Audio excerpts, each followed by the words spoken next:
A gente vai falar agora com o repórter André Coelho, no Rio de Janeiro. Lembrando que ele está acompanhando o desabamento de parte da estrutura do túnel acústico Rafael Mascarenhas. André, quais são as novidades que você tem daí pra gente?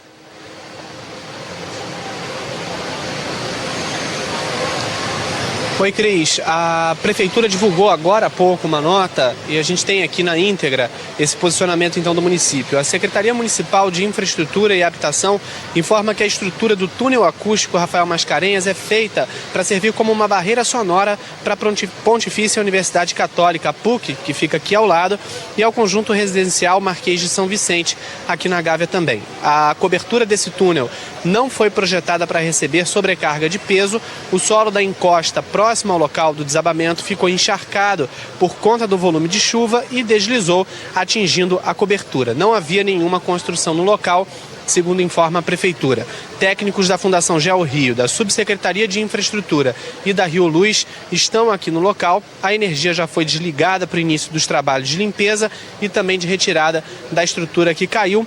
Segundo a Prefeitura, ainda não há uma previsão para o término desses trabalhos, que devem continuar, então, ao longo da noite. A gente já observou desde cedo aqui o desligamento das luzes do túnel e a gente acompanha o trabalho tanto da Defesa Civil quanto da GeoRio e dos agentes do município, eles que continuam por aqui, além de fazendo o trabalho de limpeza, tentando então identificar quais áreas foram atingidas por esse deslizamento, se havia algum outro risco, né? Então, confirmada pela Prefeitura a versão de que um deslizamento de terra por conta da chuva provocou o deslizamento de parte dessa estrutura do túnel acústico Rafael Mascarenhas. Cris.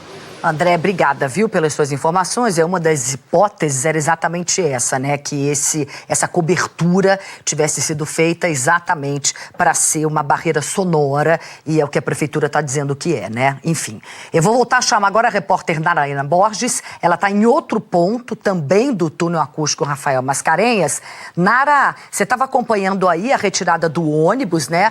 Parte da cobertura caiu em cima desse ônibus. Eles já tiraram o veículo?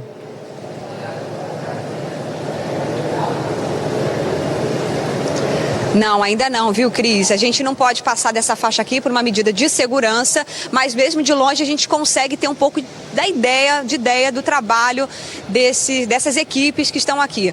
Jorge Faria vai aproximar um pouquinho a imagem para vocês também acompanharem com a gente. Então você vê um guindaste, eles estão usando um guindaste e também uma escavadeira que chegou um pouco depois. Então eles estão tendo todo um cuidado para a retirada de uma das vigas. Eu não sei se vocês conseguem ver nas imagens, o guindaste já ali posicionado como se estivesse já quase pronto para puxar uma das vigas, uma dessas estruturas de concreto. O ônibus ainda está embaixo dessa estrutura e as equipes então estão concentradas agora nesse trabalho, utilizando um guindaste e também uma escavadeira. O André Coelho falou agora há pouco com relação a essa estrutura.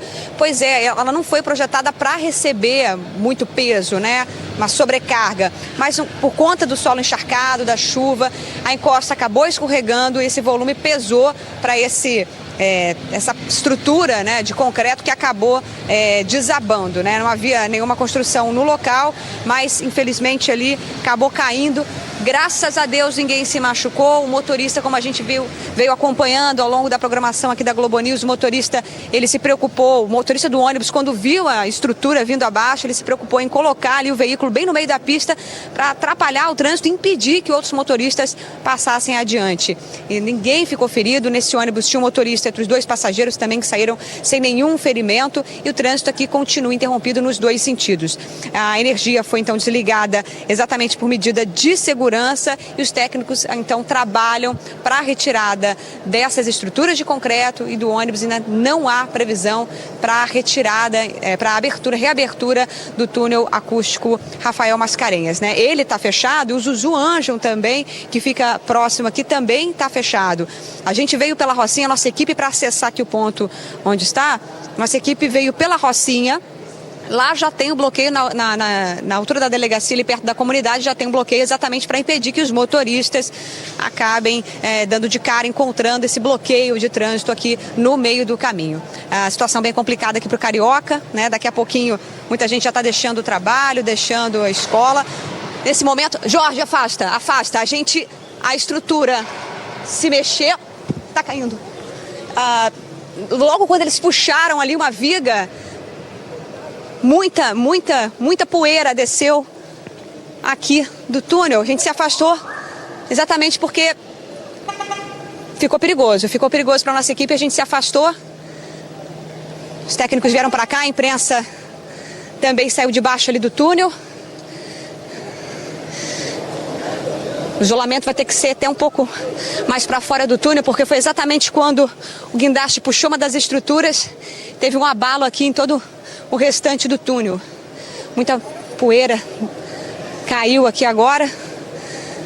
E a gente segue aqui acompanhando o trabalho, viu, Cris? A gente se afastou mais, mas o Jorge daqui consegue pegar o trabalho das equipes. Uma viga, a gente viu, já consegue ver daqui, parece que saiu de cima do ônibus. Foi exatamente quando o guindaste puxou essa viga, acabou mexendo um pouco na estrutura de todo o túnel. Não sei se vocês conseguiram perceber pelas imagens, por isso que a gente saiu correndo, porque caiu muita poeira aqui. As luzes aqui, a estrutura que segura a iluminação tremeu. Foi um pouco de susto aqui de todo mundo, saiu correndo, porque ficou um pouco perigoso. Nara, a gente conseguiu ver perfeitamente bem. Lá então concentradas lá naquela ponta do túnel, Cris. A gente conseguiu ver perfeitamente bem com as imagens ao vivo do Jorge Farias. Vimos exatamente o momento. Eu vou te confessar que o meu áudio estava desligado. Eu dei até um grito aqui quando eu vi a estrutura caindo. Eu imagino vocês aí perto, o susto que vocês tomaram. Claro, se vocês tiverem que se afastar um pouquinho, por favor, número 1 é a segurança de todo mundo. A gente viu que tinham jornalistas também lá mais para perto, todos saíram, mas agora parece que as coisas estão mais calmas, né? Deu para ver bem aquela poeirada inteira subindo. A imagem ficou muito clara aqui pra gente. Não há informação nenhuma até agora. Alguém falou alguma coisa, se alguém se feriu aí com essa queda desse guindaste ou não? Nara, você consegue ver alguma coisa aí?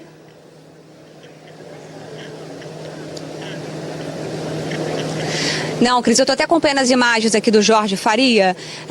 Não dá para a gente ver se alguém acabou se machucando na hora da retirada dessa estrutura. Mais cedo aqui a gente vê a movimentação de alguns técnicos, até da Geo Rio, mas eles não quiseram falar com a gente, né? Nem off, nem sem gravar entrevista, não quiseram conversar, pediram um pouquinho de paciência, porque eles queriam ficar a par de tudo que está acontecendo, se concentrarem ali na operação para depois falarem com a gente com calma. Mas aqui pela imagem, não dá para perceber se aconteceu alguma coisa de grave na retirada dessa estrutura. Mas o que eu consigo ver é que já saiu, a viga maior pelo menos, não está mais em cima do ônibus, né? Você vê que é um trabalho que exige muito cuidado dessas equipes, viu, Cris? Porque toda a estrutura aqui de cima, a estrutura que segura a luz, né, a iluminação, ela tremeu, muita poeira caiu, por isso então a gente se afastou, mas não dá para a gente ver se lá na ponta, onde as equipes estão trabalhando, se aconteceu alguma coisa. Algum técnico se aproximando aqui, Cris, imediatamente eu vou perguntar, saber se aconteceu alguma coisa, porque realmente foi bem assustador. Eu com certeza, Nara, mas claro, a gente acompanhou, você falou isso, frisou várias vezes, né, que vocês estavam até a linha de segurança, você mostrou ali, inclusive aquela faixa, vocês já estavam do lado de fora do túnel, evidentemente, sempre priorizando a segurança, acompanhando de longe, mas a gente conseguiu mesmo assim ver muito bem pelas imagens do Jorge Faria, na hora que o guindaste foi tentar tirar a estrutura, e a estrutura acabou caindo um pouco mais. Eu falei o guindaste, peço desculpas, não, a estrutura em si, que já tinha caído, estrutura ali de parte da cobertura desse túnel, que o guindaste tentou tirar, caiu um pouco mais. A Narayana Borges e o Jorge Faria, nossa equipe que está lá perto acompanhando, eles estavam, claro, fora do túnel, acompanhando dentro da faixa de segurança, mas evidentemente a partir do momento que acontece algo assim, eles se afastaram um pouco mais. Mas a gente consegue ver muito bem as imagens. Acreditamos que ninguém se feriu, que não houve nada com ninguém, porque ninguém saiu do túnel desde o momento em que essa estrutura caiu aí mais um pouco. Eu vou conversar agora com o Gustavo Cunha Mello, especialista exatamente, né, nessas emergências e em desastres. Gustavo, boa tarde, obrigada por estar aqui com a gente. Será que você pode explicar para a gente exatamente o que aconteceu? Porque assim, a gente estava com a imagem ao vivo, a Narayana contando o que estava acontecendo, de repente, a impressão que dava, a gente está vendo de longe, lógico, né, por questão de segurança, é que o guindaste estava tentando tirar uma parte da estrutura e a estrutura cedeu, caiu mais ainda. Isso é normal? O que aconteceu, Gustavo? Bom, isso é uma obra de engenharia, né? Você está com guindastes tirando essas estruturas que colapsaram. Como qualquer obra de engenharia, é natural que tenha riscos. As pessoas que estão envolvidas nessa obra têm que usar equipamento de proteção. É natural você estar mexendo numa viga e a outra se movimentar, haver uma movimentação. Esse guindaste, ele faz muita pressão também no terreno, ou seja, na pista do túnel, para poder movimentar essa viga, que é muito pesada, e naturalmente pode haver outros colapsos de outras vigas e também pode haver a própria movimentação do túnel em si quando você está movimentando essas peças extremamente pesadas. É uma área de risco e tem que ser, isso vai ser um trabalho que vai durar algumas horas e tem que ser muito estudado pelos engenheiros que estão no local. Exatamente por isso eles colocam uma faixa de segurança ali, que a partir dali a imprensa não pode chegar. Lógico que quando acontece algo assim, a tendência das pessoas é se afastar ainda mais, mas a gente viu que todos os jornalistas estavam, evidentemente, respeitando aquela faixa de segurança. Gustavo, eu queria falar com você sobre essa nota da prefeitura, uma nota que foi divulgada agora há pouco, que diz que essa cobertura foi feita para ser uma barreira sonora para a PUC, a Pontifícia Universidade Católica do Rio, que fica logo ali do lado, e também para um conjunto habitacional que fica em cima do túnel, e que ela não foi feita para aguentar muito peso.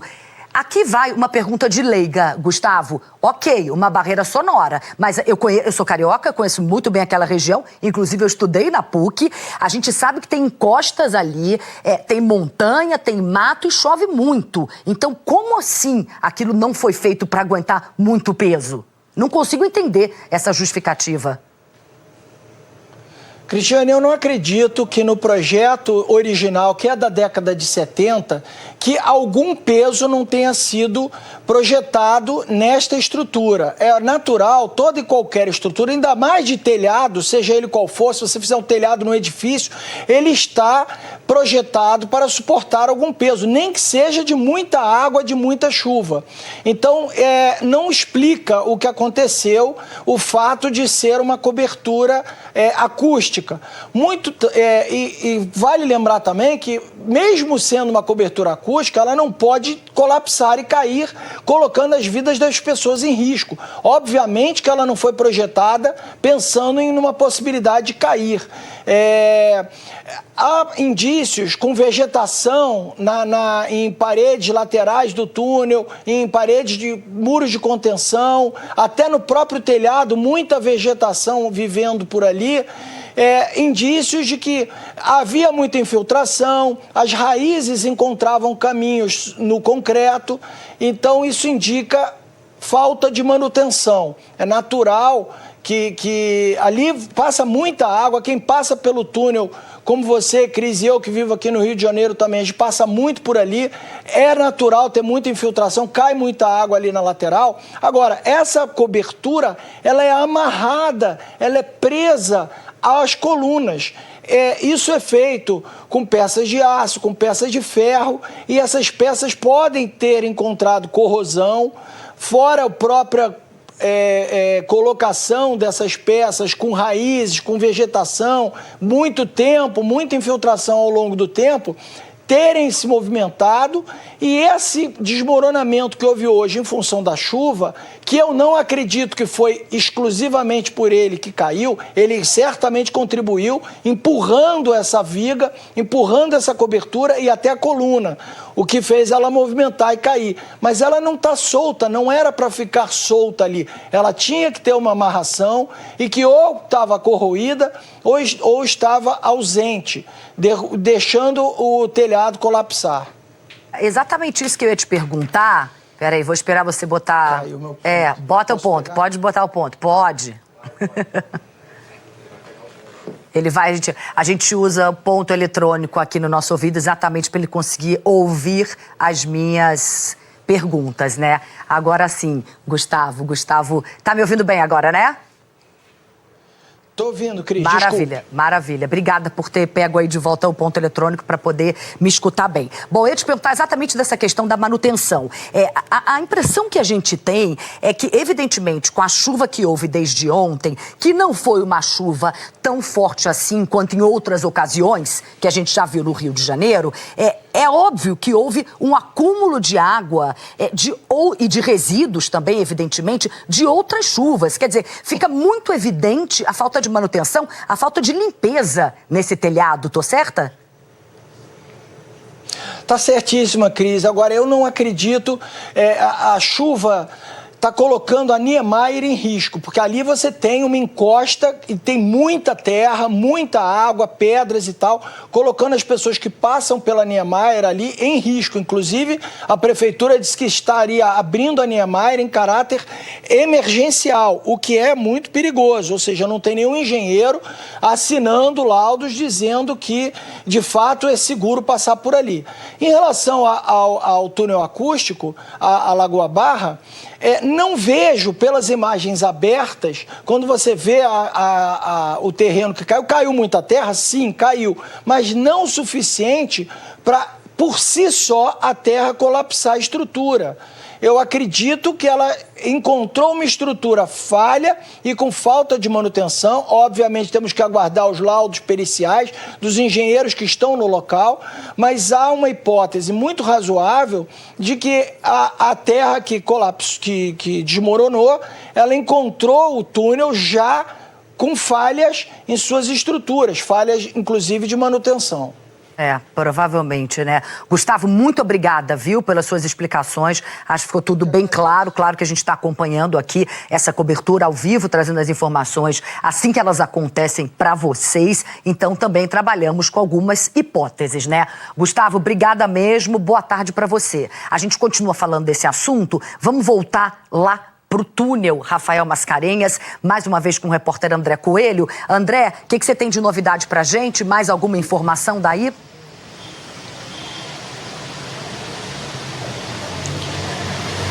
Cris, a gente queria só passar o relato do que aconteceu lá onde a Narayana está para onde a gente está aqui.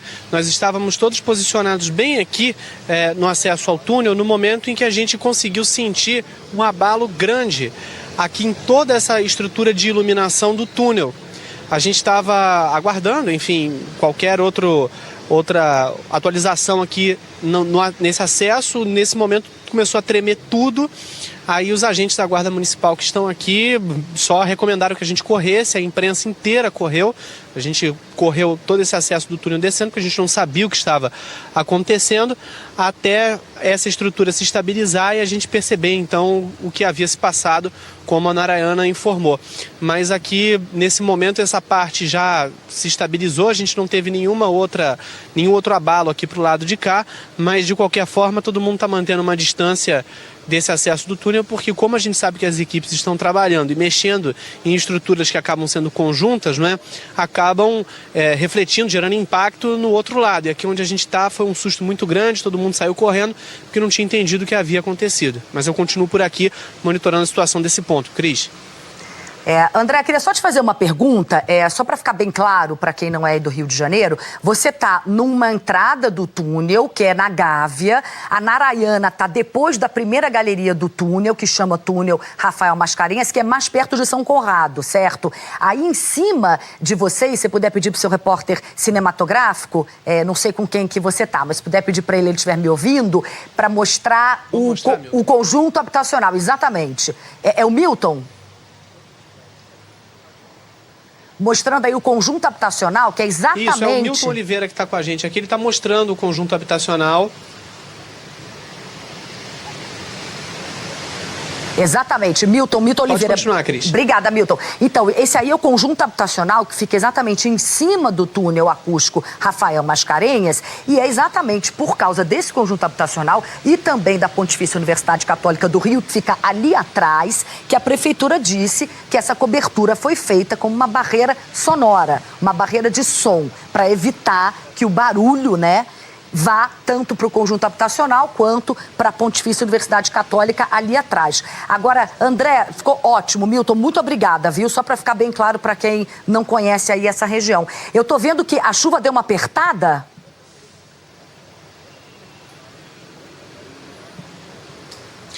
E a gente estava aproveitando aqui essa parte do isolamento para tentar fugir um pouco da chuva, mas depois desse impacto, a gente achou melhor sair dessa região, porque por mais que seja uma estrutura de iluminação, nesse trecho aqui a gente não tenha sentido nada na estrutura física do túnel, nos pilares e nem na laje, a gente achou melhor sair de perto, porque a gente não sabe se qualquer outro movimento que eles façam com guindaste ou as equipes lá próximo ao deslizamento possa implicar de alguma forma aqui. Então, para evitar qualquer outro novo susto ou qualquer correria, a imprensa inteira desceu. A gente está bem no acesso ao túnel, tentando, mesmo tendo que enfrentar a chuva, né? Mas é melhor a gente, nesse momento, se preocupar com a chuva do que acabar se atrapalhando com qualquer outro impacto que tem aqui desse trabalho. A gente sabe que os agentes da Prefeitura, da Defesa Civil, estão trabalhando para tentar limpar essa área. É um trabalho que vai se estender ao longo da noite. E pela nossa segurança, então, a gente achou melhor se afastar um pouco do acesso do túnel. Cris? Claro, sem dúvida nenhuma. André, muito obrigada ao Milton também. Qualquer novidade, claro, vocês voltam a chamar a gente aqui, por favor. Bom trabalho para vocês.